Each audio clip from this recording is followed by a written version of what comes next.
Assalamualaikum warahmatullahi wabarakatuh. Shalom Om Swastiastu, Namo Buddhaya, salam kebajikan dan salam sejahtera untuk kita semua. Ya, untuk di video kali ini kita akan belajar ya mengenai ANSYS. Kita akan belajar mengenai Fluid Flow Fluent. Nah, pada Fluid Flow Fluent ini terbagi menjadi 5 bagian ya. Lebih tepatnya 4. Yang ini satu langkah pertama itu membuat geometri, kemudian membuat meshing. Kemudian pada 5 ini adalah satu aplikasi ya, setup dan solution, kemudian terakhir ada result. Nah, pada pertama kita akan melakukan desain, yaitu membuat geometri. Kita membuat analisanya tergantung dahulu ya, kita membuat apa.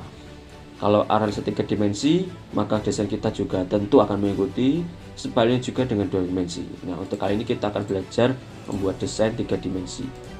Kita pilih untuk aplikasinya adalah Design Modeler.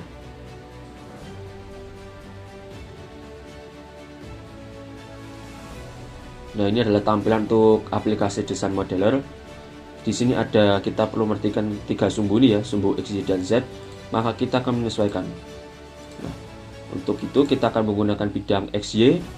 Ini adalah Y dan X, sehingga kita akan memilih ini. Dan pada bidang XY kita akan membuat sketsa baru.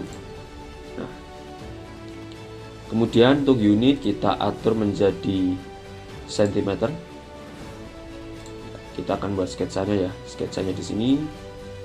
Kita membuat garis. Kita akan membuat pipa yang menyempit ya, secara diameter, yaitu diameternya mengecil. Kita memilih line. Untuk di sini kita bisa memilih garis atau apakah sesuai dengan bentuk yang kita perlukan. Kemudian untuk dimensi, ini untuk general, yaitu umum. Nah, untuk sumbu ke atasnya kita atur menjadi sebesar 10 cm. Kemudian untuk panjangnya kita atur menjadi 100 cm. Nah, kemudian kita akan membuat lagi sebuah garis ya, membuat garis seperti ini.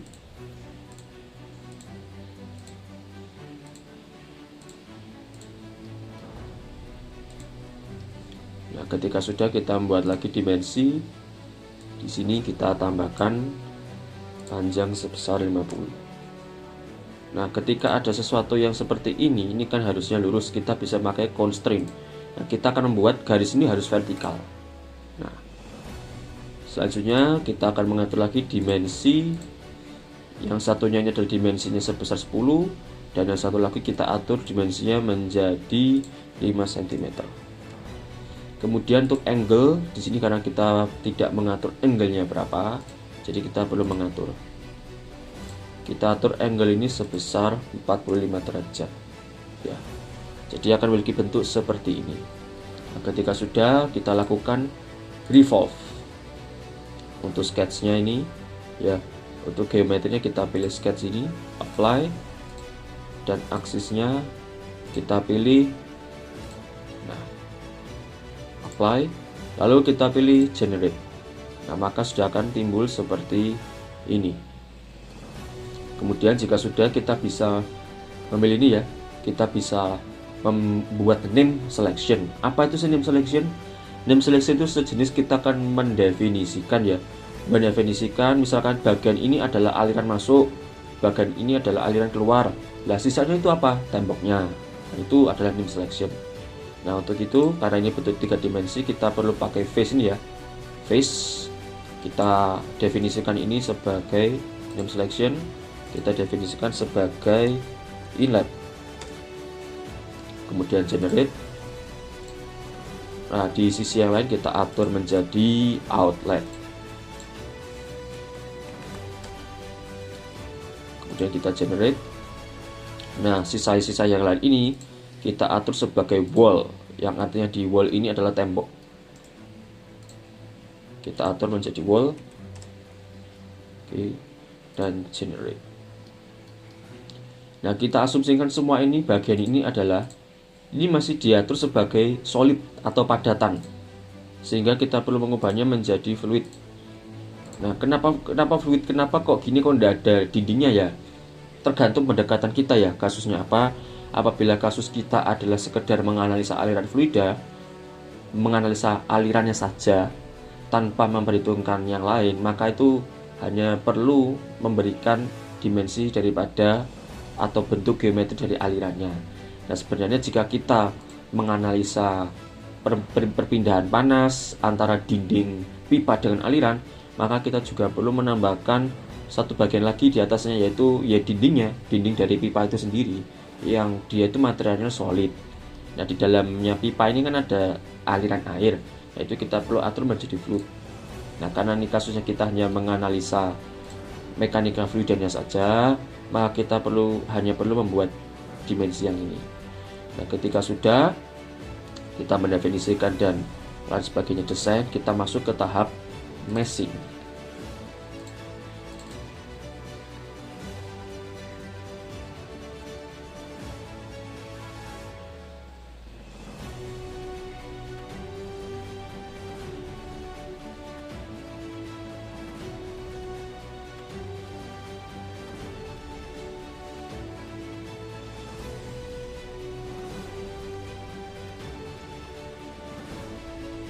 Oke, ini adalah tampilan dari aplikasi meshing.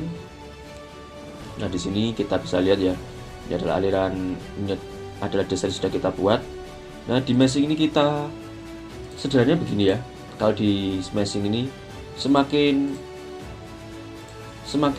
istilahnya semakin diari, semakin detail ya. Ini ya, katakan ini kan meshing. Semakin detail ukurannya, maka dia itu akan semakin lebih baik. Maksudnya lebih baik di sini adalah ketika nanti komputer bekerja, dia akan memberikan hasil yang lebih akurat. Nah, kita atur saja desainnya menjadi 5 mm ya. Kan tadi kita adalah cm, kita akan mengaturnya menjadi 5 mm. Kita lihat dulu di sini. Kita generate. Semakin kecil ya, tergantung skalanya, karena tidak tadi kita bermain cm. Maka jika 5 mm maka itu adalah 0,5 cm ya untuk ukuran elemennya. Oke, kita lihat dulu hasilnya seperti apa. Semakin kecil ya ukurannya, misalkan skalanya meter, kita pakai 1 mm maka akan semakin lama. Nah, ini adalah desainnya, hasilnya seperti ini. Nah, tentu ini masih belum begitu bagus ya pada bagian-bagian ini perlu diperbaiki sebetulnya. Tapi ini karena hanya untuk latihan, maka sekedar saja. Oke, ini adalah untuk tahap meshing ya. Selanjutnya kita akan masuk ke dalam tahap simulasi.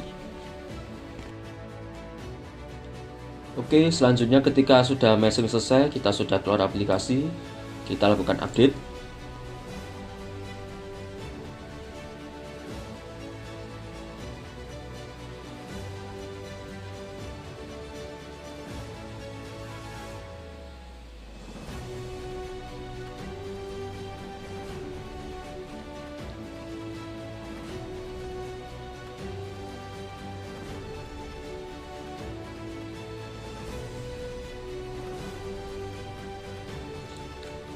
Ketika update-nya sudah dan sudah terbaca, kita bisa masuk melalui aplikasi ini. Kita akan mengatur apa saja kondisi yang ada di dalamnya. Nah, untuk ini kita menyesuaikan ya dengan komputer atau laptop kita. Nah, di sini saya akan menggunakan solvernya sebanyak 3 ya, dengan double precision. Nah, semakin banyak solver yang kita gunakan tadi ya, itu menyesuaikan komputer kita, maka itu pekerjaan dari komputer itu akan lebih cepat. Artinya simulasi akan diselesaikan dengan lebih cepat. Ya, istilahnya itu adalah otaknya daripada komputer. Ketika banyak otak yang digunakan, maka itu akan bekerja lebih cepat dibandingkan dengan yang sedikit.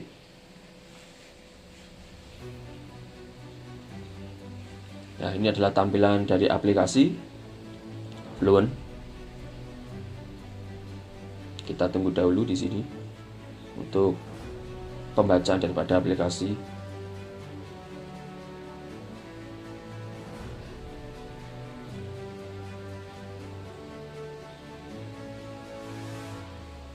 Nah, ini sudah bisa kita lihat ya, ada desain kita secara 3 dimensi ini adalah outlet, yaitu keluar yang warna merah ini. Kemudian untuk sisi yang lain ini adalah inlet.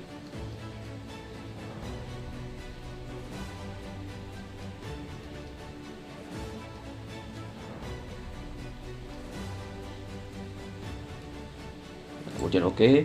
Nah, di sini adalah bagian daripada aplikasi Fluent ya. Di sini ada domain, kita akan mengatur meshingnya kita dan sebagainya. Kemudian ada fisik, yaitu kondisi fisika yang ada di dalamnya ini. Kemudian juga ada lain sebagainya ya. Ini kita memasukkan persamaan sesuai dengan persamaan yang ada pada kasus kita dan sebagainya jika memerlukan. Kemudian solusi, hasil, dan sebagainya. Oke, yang pertama adalah domain. Kita bisa cek meshing kita di sini ya. Kita bisa cek kondisi daripada meshing kita. Kemudian pada general kita bisa mengatur ya, kita mau tipenya apa. Kalau ini ada time, yaitu steady, dan transient, yaitu kalau transient kita memperhitungkan waktu ya, semakin detail.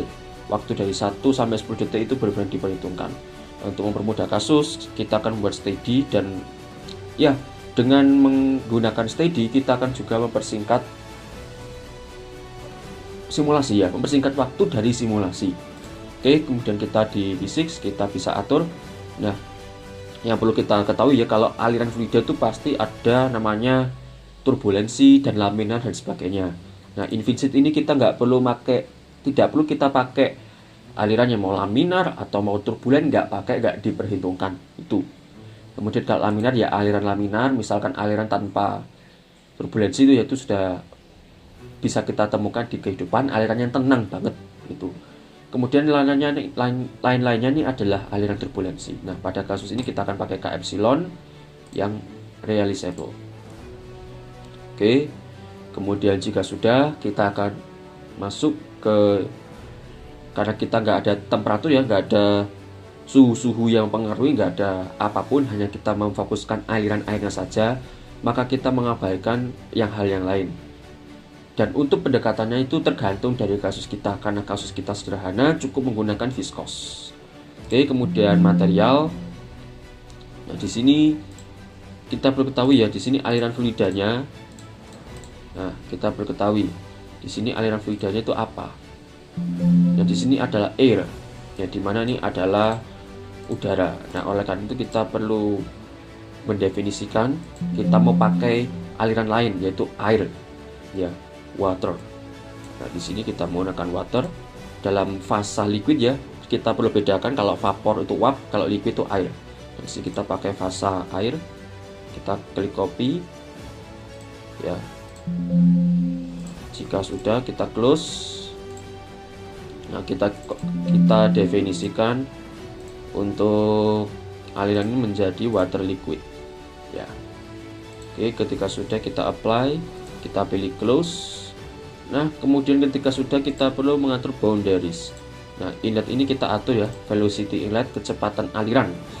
Ini bisa diubah mau menjadi maju masa aliran dan sebagainya.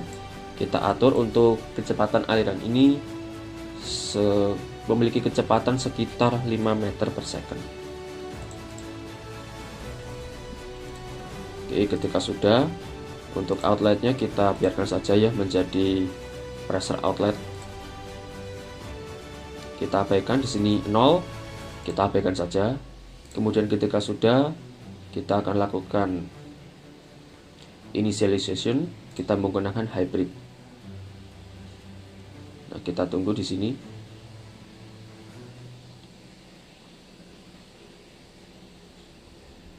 Ya, ketika itu sudah, kita cek case. Di sini ada beberapa saran ya dari aplikasi ANSYS. Nah, kita diminta untuk bisa mengubah sebagai sarannya saja. Ini bisa diikuti atau tidak. Kemudian kita lakukan iterasi. Kita lakukan sebanding 100.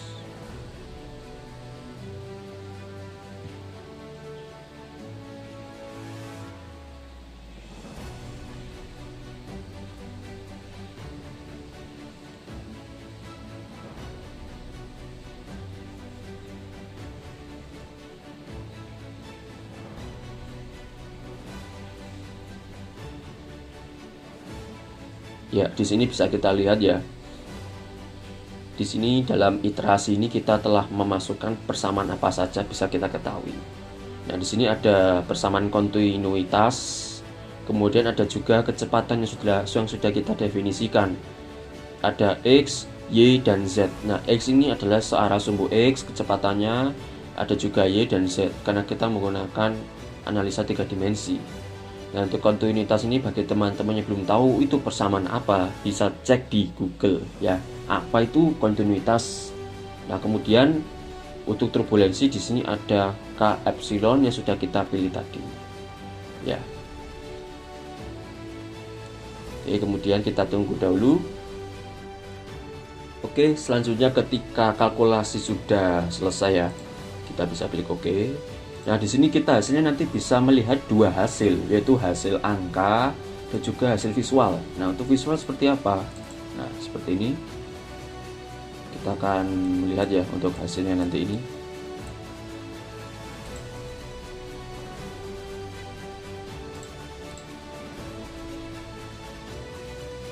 Nah, karena kita menggunakan wall ya, jadi pembeliannya seperti ini. Harusnya kita akan menggunakan XY plane.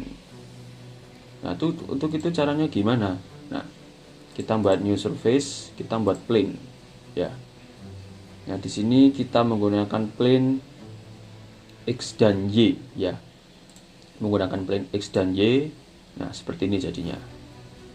Nah, kemudian kita create. Nah, close, kemudian kita pilih ini. Nah, hasilnya menjadi seperti ini.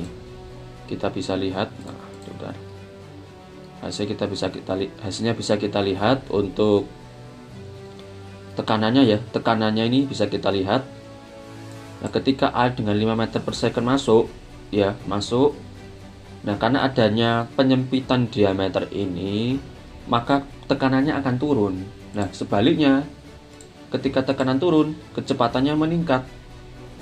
Nah, kita kan udah melihat ini ya sebagai satu contoh visualnya seperti ini. Lah, kalau secara teori gimana? Ada nggak hal yang bisa mendukung? Ada, itu menggunakan persamaan kontinuitas ya. Ketika semakin kecil penampang, maka tentu itu tekanan akan menurun.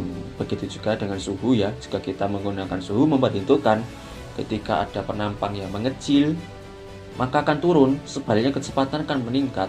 Dan kalau di aplikatif itu bisa kita ketahui. Misalkan kita lagi nyiram tanaman pakai selang gitu ya, itu kan airnya pelan ya katakan. Nah, kita mau airnya itu bisa menjangkau lebih jauh, ya tentunya kita apa? Kita tutup sebagian dari penawang itu supaya airnya bisa lebih jauh. Nah, itu salah satu aplikasinya. Ya, kemudian untuk angkanya kita pengen tahu nih di sini berapa angkanya. Kita langsung definition surface and report. Nah, kita buat di sini point ya. Di sini point kita atur. Kita misalkan tuh Z-nya ini, Z-nya kan arahnya ke sana. Ya. Ini Z-nya sudah betul. Kita atur ini untuk sumbunya. Nah, kita mau sumbu Y-nya ini sebesar 0. Nah, di sini. Dan untuk X-nya kita atur sejauh 1. Ya, kalau 1 di situ berarti kita atur 1,02, 1,05, 1,84 ya. 1,84 kita create. Nah, di sini kita bisa titik point. Nah, kita pengen tahu ya di sini berapa sih pressure-nya. Nah, kita compute. Nah, pressure-nya itu sebesar ini ya.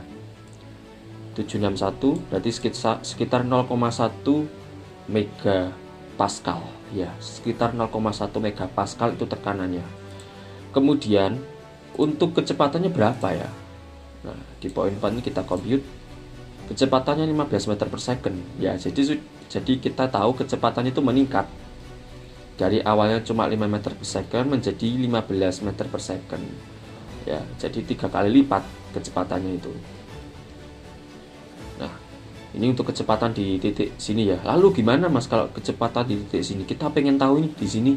Bisa kita buat poin ya, kita atur lagi ini untuk sumbu Z-nya ya.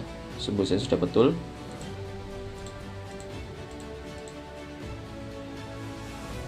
kita pengen tahu lebih lagi ya di sini berapa. Ini untuk titik Z nya sudah betul. Oke, kita pengen tahu di sini untuk titik daripada yang tadi itu ya, kita atur menjadi 0, pertama kita atur 0,0. Oke, kita atur menjadi 0,2, terlalu jauh ya, 0,01, 0,05 ya. Kemudian untuk X nya kita atur menjadi 1,034.